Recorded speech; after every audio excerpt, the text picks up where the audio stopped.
There are decades where nothing happens, and there are weeks where decades happen.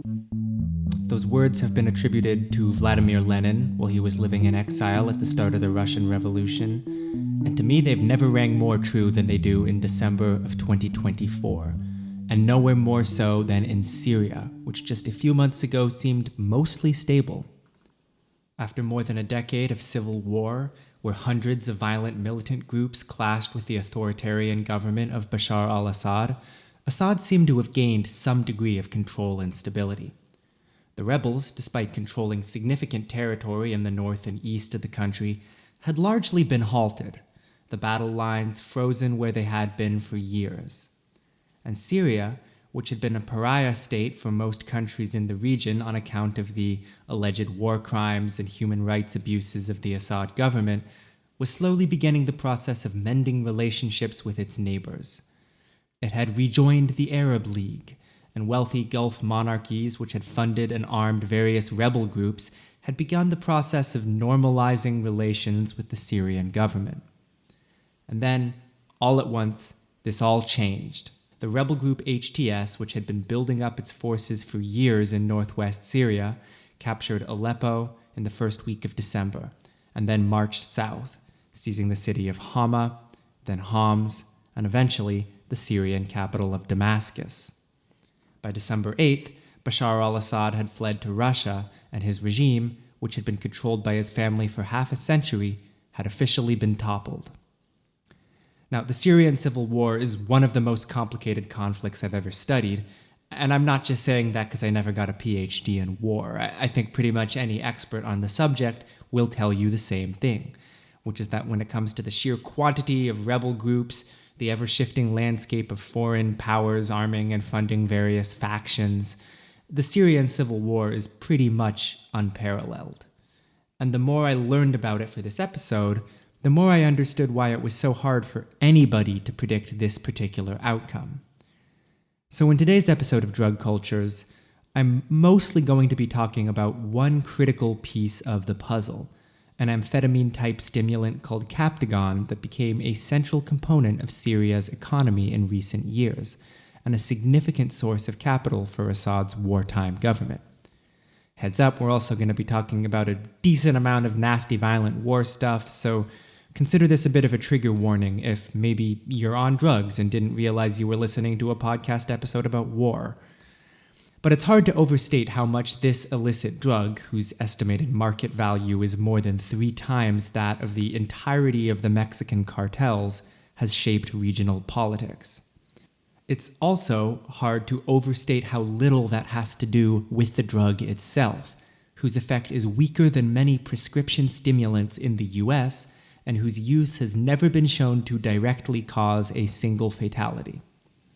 No, the Captagon crisis, to the extent that there is one at all, is driven by the criminal elements dominating its supply chain, the anti-drug hysteria of destination countries, and of course, the crippling effect of American-led sanctions on the Syrian economy.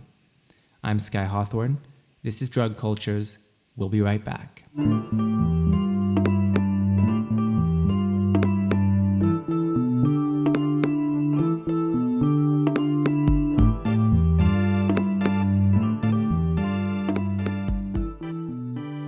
It was January 2011, and popular pro-democracy, anti-authoritarian revolutions were unfolding across the Middle East. Yet in an interview with the Wall Street Journal, Syrian President Bashar al-Assad seemed remarkably calm, confident that the protests would spare his country. Syria, he explained, had maintained its position as anti-Israel and anti-America, a position that was broadly popular in Syria, and at odds with the more conciliatory stances of leaders of countries like Egypt and Tunisia, which were experiencing this groundswell of public protest that would come to be known as the Arab Spring. Within a few months, though, his prediction would be proven deeply inaccurate. Protests that started as largely peaceful demonstration for reform were met with a crackdown from state security forces that were often violent and indiscriminate. Assad thought that positioning himself as anti-American and Israeli imperialism would be enough to pacify this unrest, but he failed to account for the complexity of his own state. His government had failed to deliver on populist economic promises it had made in the previous decade. Adding to this, a severe drought, exacerbated by climate change, had forced many people to emigrate from rural communities near the Jordanian border into urban shanty towns. And with this migration of people came a migration of ideas that were increasingly at odds with Assad's vision. And perhaps most importantly, his Ba'athist government was seen as anti-populist and anti-majoritarian, as a dictatorship of the country's Alawite minority and the oppression and domination of the country's Sunni majority. From the beginning, this civil war had a deeply sectarian dimension, with many rebels feeling far greater affinity for their religious, cultural, or ethnic groups than they did to the concept of a unified Syria that Assad had attempted to hold together. And as global powers began to fund various factions in the war turned bloodier, and the sectarian violence and hatred deepened. Now, at the time of the first wave of protests in 2011, the drug Captagon played an important but relatively minor role in the Syrian economy. For a little bit of background into the drug's history, Captagon is an amphetamine-type stimulant that was first produced by a German pharma company called Degussa in 1960, which quite frankly just sounds filthy, but we don't need to go there. So Degussa produced this drug Captagon, which contains a compound called phenethylene, which breaks down into two psychoactive substances after it's consumed, theophylline and amphetamine. Now, theophylline is in the same family as caffeine and has very similar effects to caffeine. It's a fairly weak stimulant. It's even found in small amounts in your afternoon cup of tea. Amphetamine, not to be confused with methamphetamine, still is a more potent stimulant that is present in Adderall. Adderall also has the enantiomer dextroamphetamine. I realize not everybody wants this level of chemistry, but the reason I include it is basically to say that pure phenethylene, pure Captagon, might as well be a weaker, less potent version of Adderall. There have been 0 fatalities associated with its use. In fact, the reason that Adderall is one of the most widely prescribed medications for ADHD, while Captagon is banned pretty much everywhere, is because nobody ever submitted an application for the FDA to approve Captagon as an investigational new drug. The drug was never particularly popular or even well known in the US. Its base of production by the 1980s was in southeastern Europe, in countries like Bulgaria or the former Yugoslavia. And this meant that Middle Eastern countries were a much easier destination market for Captagon than the US, which at the time still had fraught trading relationships with many of these Eastern Bloc countries. With no FDA-recognized medical use for the drug, Captagon was moved to Schedule I of the Controlled Substances Act in 1981, and in 1986, it was listed for scheduling under the UN Convention on Psychotropic Substances, essentially making its production illegal everywhere. Now, by this point, the primary producers of Captagon were state-run laboratories in Bulgaria, which had gotten permission to produce the drug in Soviet facilities. At the same time, Syria, under the rule of Bashar al-Assad's father Hafez, was in the process of modernizing its infrastructure as well as its technical and scientific capacity. This included collaboration with both the USSR and its allies. Remember, Syria was already positioning itself in opposition to Israel and the United States, which made the USSR a natural ally, enemy of my enemy and all that. And as part of this collaboration, Syria would send its scientists, including chemists, to study chemistry in Bulgaria, and in return would buy large quantities of Bulgarian export products, which included illicit pharmaceuticals. This created the perfect storm for Syria to become a trafficking and production hub of Captagon. Syrian scientists were increasingly equipped with the know-how to make the drug, and the drug's market throughout the Arabian Peninsula was starting to expand. Additionally, as Syria modernized its infrastructure, creating highways and ports and increased capacity to produce electricity, that infrastructure could now be used to support production and distribution of narcotics, especially one as comparatively simple to produce as Captagon. So in the 2000s, The only thing really standing in the way of Syria becoming what we would call a narco-state is the fact that it didn't need to be. Before the Syrian civil war, the country's economy was comparably strong and diverse. The country was largely self-sufficient in terms of being able to produce its own agricultural staples. It was a significant producer of oil and had nationalized much of its manufacturing sector, using the proceeds to guarantee healthcare and education to all its citizens. It was a major regional trade partner with several critical port cities such as Latakia, and was even considered a tourist destination. When you enjoy that level of economic strength and international legitimacy as a country, the last thing you want to do as the leader of that country is associate yourself with the trade of an internationally scheduled substance like Captagon. So even as clandestine labs started to pop up around Syria, particularly along the border with Lebanon, the Syrian government distanced itself from this production, and anti-drug laws in the country remained quite strict. Before the civil war, the only way you could make the case that Syria was supporting the illicit narcotics trade was that it had allied with the Lebanese militant group Hezbollah that was more active in the trade of both Captagon and hashish. Lebanese authorities were eager to make Hezbollah weaker after watching other nearby governments get toppled by protest movements, so they started cracking down on Hezbollah's narcotics operations, which were largely run in Lebanon's Bekaa Valley. So Hezbollah just moved a lot of them into Syria, and Assad welcomed them with open arms, but he wasn't really super involved in the business. All this changed once violence broke out.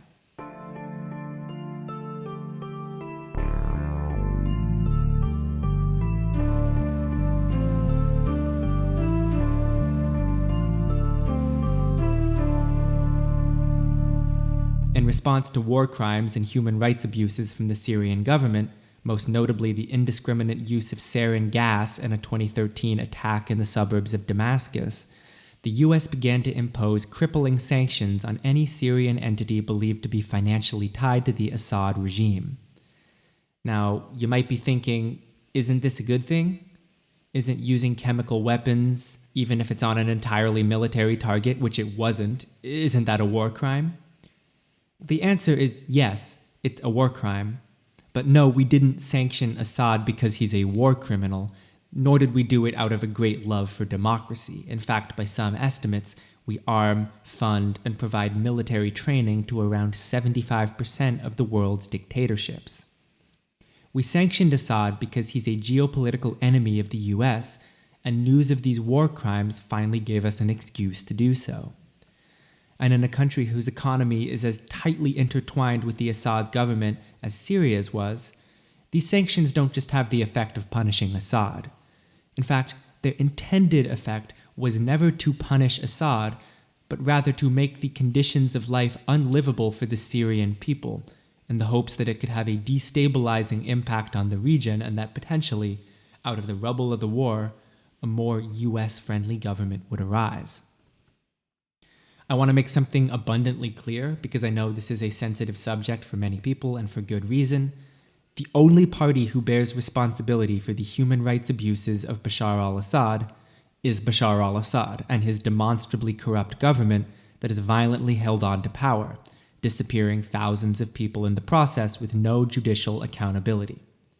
Anyone with half a brain looking at the videos of people released from regime prisons, tortured for God knows how long, and usually denied any kind of trial, knows that this is a policy choice for which the erstwhile Syrian government bears full responsibility. But when it comes to other elements of the Syrian tragedy, including the total collapse of legitimate sectors of the country's economy, it is American and European sanctions that are primarily to blame. Most notably, it is the American sanctions bill called the Caesar-Syria Civilian Protection Act, which is a particularly slimy thing to name a policy whose impact was to decimate the civilian economy of Syria. The Caesar sanctions, enacted into law in the summer of 2020, were different from prior sanctions in that they didn't just target US entities who tried to do business with the Syrian government, as sanctions usually do. No, this bill introduced what's known as secondary sanctions, which means that any foreign entity anywhere believed to be enabling the Assad government will get cut off from American finance capital. This had the unintended effect, and I use unintended in the most charitable sense possible, of further destroying Syrian civil society in a way that war alone could not.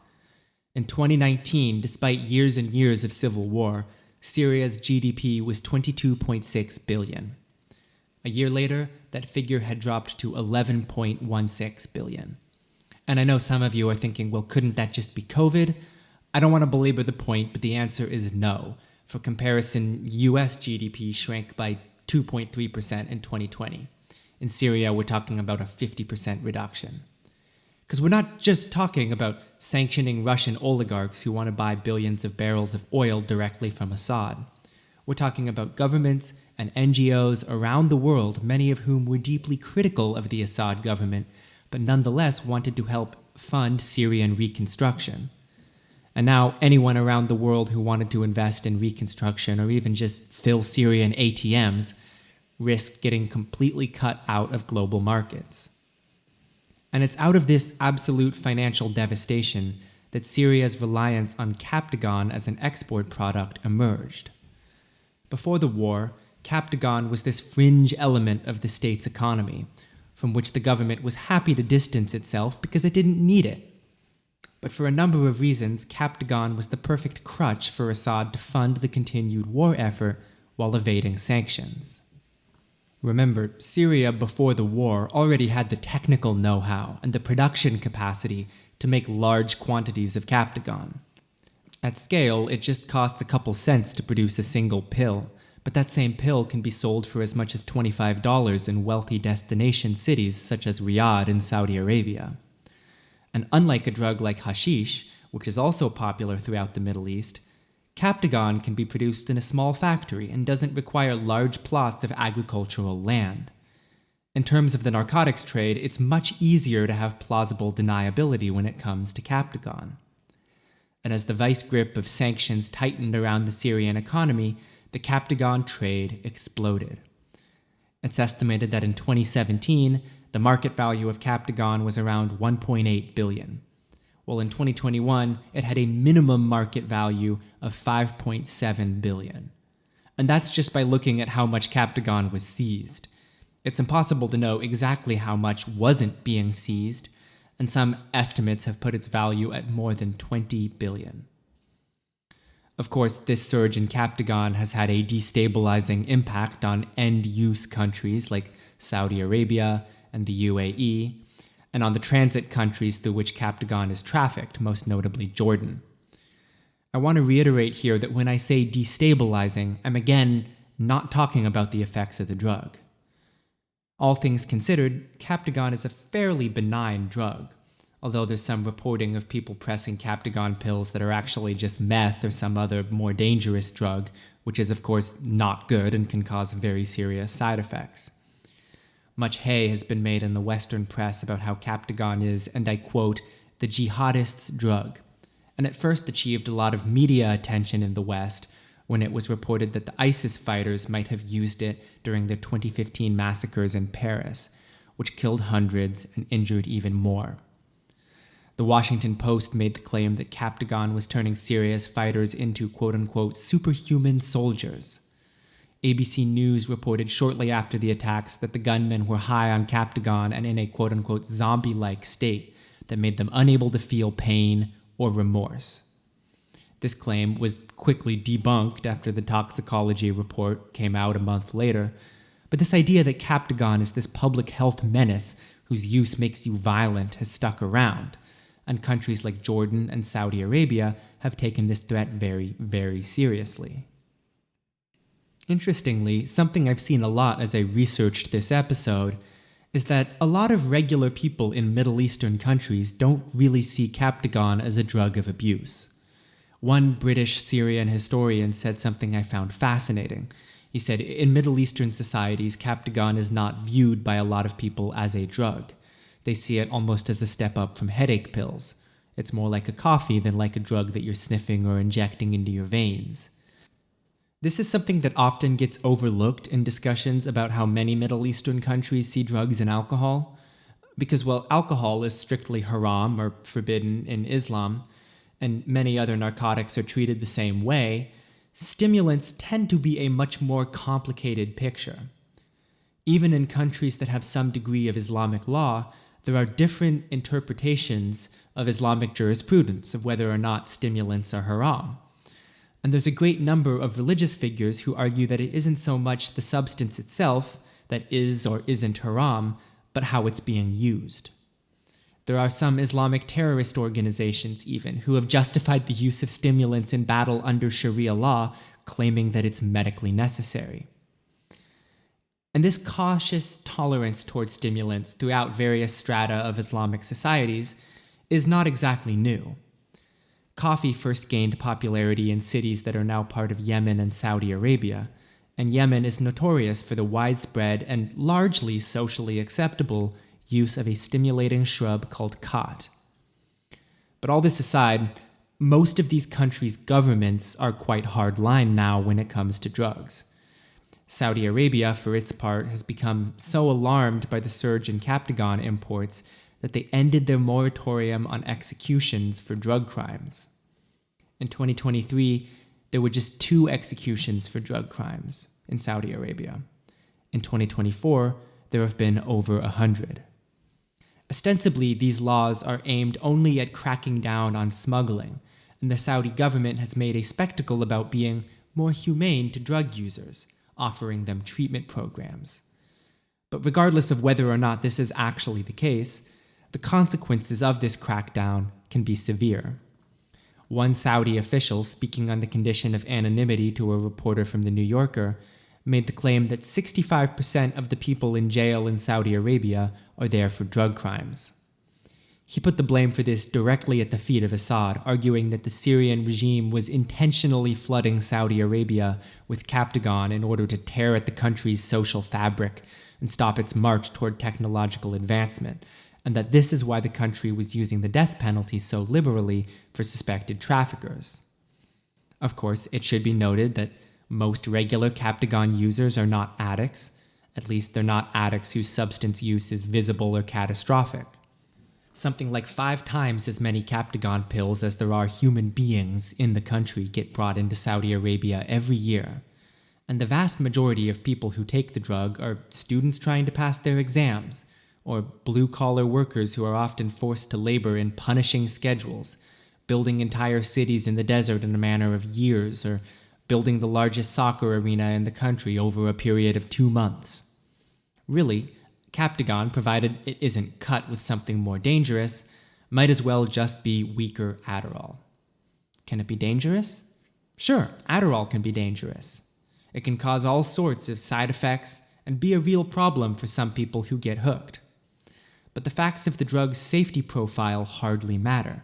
Saudi Arabia sees Captagon as a risk, which means it has a critical geopolitical importance. And in this sense, it conferred Assad an advantage, because not only did it fund his government, but it gave him leverage.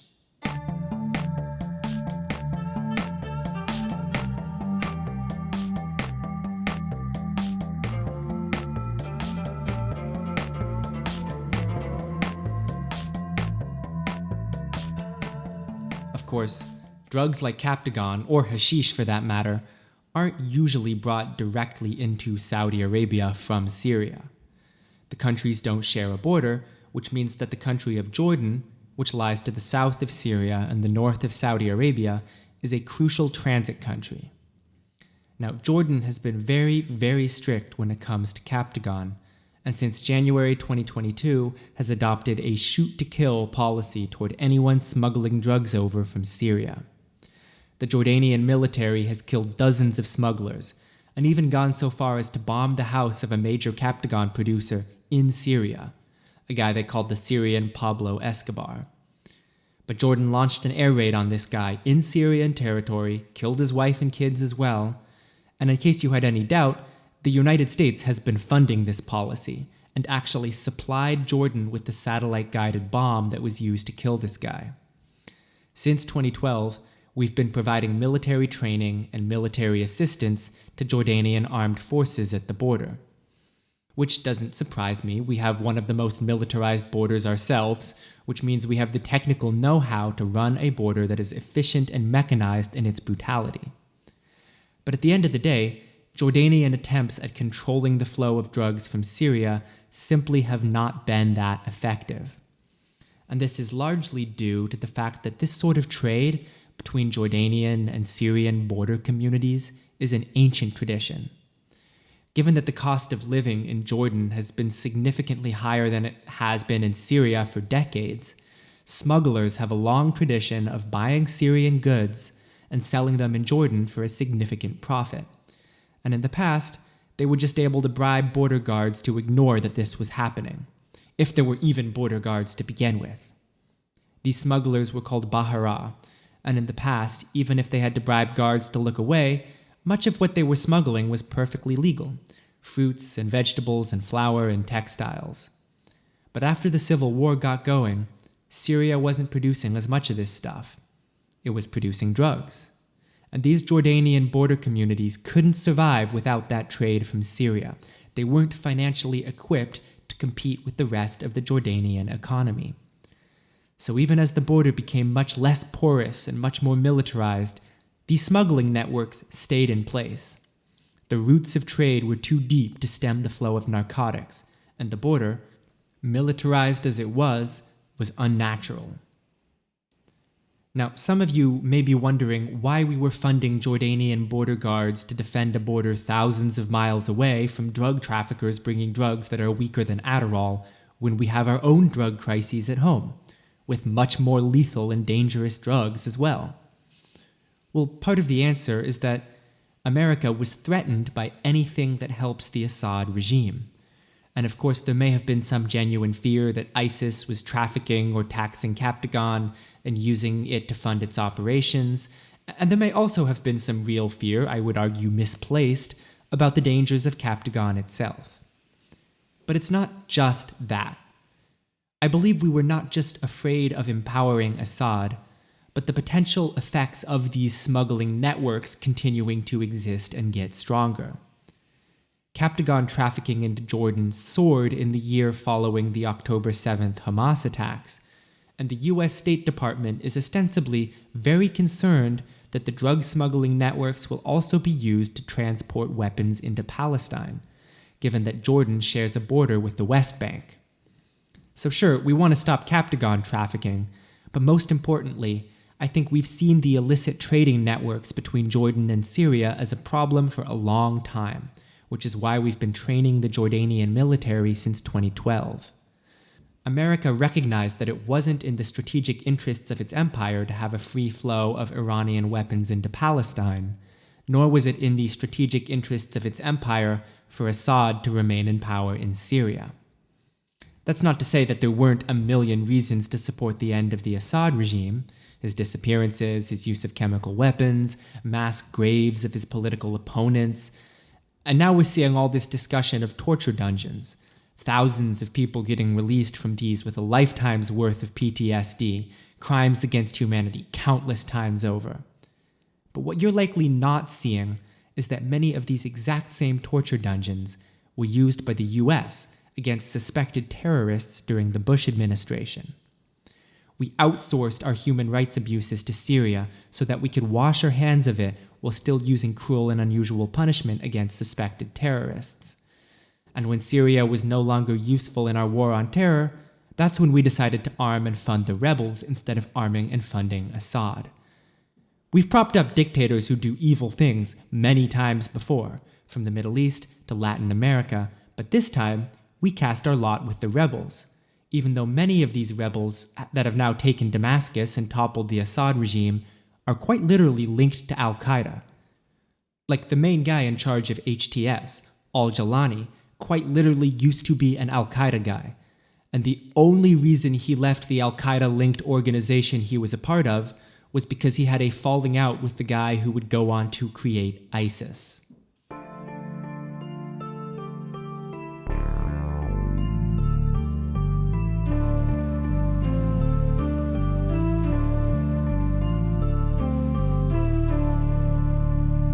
So, amidst all of this chaos, What is the future of Captagon? Will Syria, whoever ends up controlling it, remain a narco-state? Caroline Rose, director of the DC-based New Lines Institute, has been extensively documenting the public discovery of regime-linked Captagon facilities since the fall of Damascus. Now, the existence of these facilities has been the openest of open secrets, but Assad always denied their existence, while still kind of using them as a bargaining chip for getting other Arab countries to normalize their relationships with Syria. In the past couple weeks, industrial-scale Captagon production has been discovered at a major regime airbase, at a factory run by Assad's brother, and even at a car dealership owned by his cousin. So clearly he was fully embedded in these networks. And another point that Rose made on Twitter recently was that with the fall of the regime, you're going to see an immediate drop in the country's Captagon production capacity.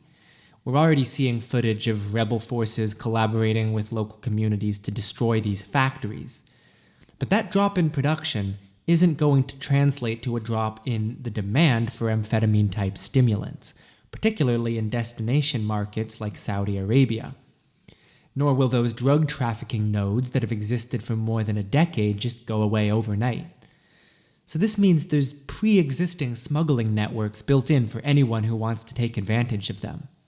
Sure, this could be independent Captagon labs, but it could be methamphetamine producers as well. Meth is also fairly easy to produce, also has a big market in Saudi Arabia where it's called shabu. And this probably goes without saying, but meth can be quite dangerous. Much more dangerous than pure Captagon, both in terms of its addiction potential and its ability to physically hurt or even kill the user if abused. And there's a real fear that in the absence of Syria flooding the market with Captagon, large quantities of methamphetamine produced in Iran will travel those exact same smuggling routes, and the so-called Captagon problem, far from going away, will transform into something demonstrably worse. All right, I've really struggled to think of a way to wrap this episode up, bring it to a close, considering how open-ended everything still is at the time of me recording this. If you listen to this episode all the way through to the end and you feel like you're finally starting to understand the Syrian civil war, congratulations, you're wrong. Same goes if you're a reporter or a commenter, and I know there's a couple of you in my audience, and you think you know exactly what's going to happen now that Assad's government has collapsed. If you're saying that it means the Syrian people will finally experience some modicum of freedom after decades of oppression, I hope you're right, I really do. But people said the same thing after we toppled Gaddafi in Libya, and within a couple years there were slave markets operating in broad daylight in some parts of that country. A lot of the power dynamics in this region, and the world as a whole, are probably going to change dramatically, and color me skeptical that these changes will be good. And while I don't necessarily think it's a good thing that the Syrian government was flooding the Middle East with billions of dollars of cheap amphetamines, I suspect that the outrage about this was largely manufactured so that powerful regional and global interests could carve out a piece of the pie that is Syria. Well, now they're going to get what they wanted, and the most that most of us can do is to sit back and see what happens. This is Drug Cultures. Thank you once again for tuning in. If you liked what you heard on this week's episode of Drug Cultures and you're interested in learning more, have an idea for a future topic, or want to tell me that I'm beautiful and mysterious, you can follow the show on Twitter at DrugCulturesPod, Instagram at drug_cultures, or shoot me an email at drugculturespodcast@gmail.com. As always, nothing I say on this podcast should be taken as medical advice. I'm not a doctor, and I do not and will not recommend that anybody take any drug for any reason. All content produced here is for the purposes of education, entertainment, and occasionally harm reduction.